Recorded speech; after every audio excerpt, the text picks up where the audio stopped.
Hello guys, welcome back to another lovely trading video. In this one I'm going to be doing some in-depth stock analysis on DiDi.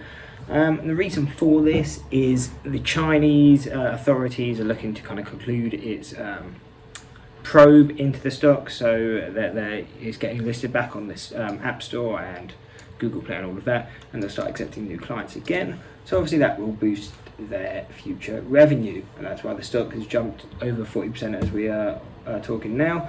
But it is actually about to break its gapping low, or near enough, because it gapped around 250 and it did push to a high of 315, and currently we are pulling back. But it doesn't mean it's the end of the move, so instead we will just give price targets, and if it does continue to run, where will our targets be and where do we see the stock going? So 335 is going to be that first target we have, with $4.09 or 10 cents right after.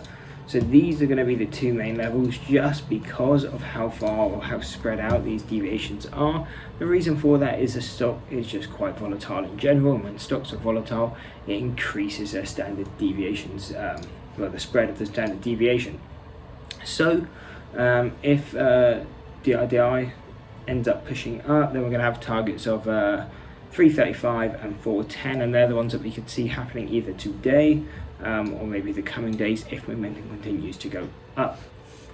Now, if it does continue past these levels, and we do have the next one at 585, 720 or 725, 836 and 1040, 1087 or 1085 and 1350. Obviously, like the ones at $10 and stuff, probably not going to happen, very far from where we are, but they are just good targets for any reason if the stock ends up pushing a few 100%, which is always possible on these momentum stocks. Now, if prices continue to fall, like it is at least as of this moment that we're recording the video, where our target is going to be, so we're going to have some slight resistance at 250 as well at 209, and the reason for this is these are half deviations. Again, we don't tend to fully trade off half deviations, but they're good to note, just because if prices are falling, kind of like now, if they can't hold these levels, then you know more like than not it's going to push down all the way to its next deviation or the gap fill level.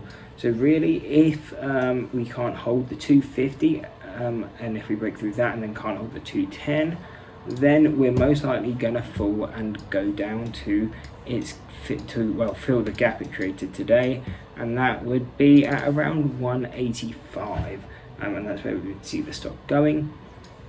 And really that would be our final target. If you were already short on the stock, that's, you know, we would be fully out of the stock at the latest at that gap fill area, because it probably won't go much further down than that. But if it does, again, it's always better to be prepared than not. And then our targets would be 94 cents and 84 cents. But again, very unlikely for that to ever happen, or at least in the short term. Really, to the downside, our key targets would be 250, 210, and then 185.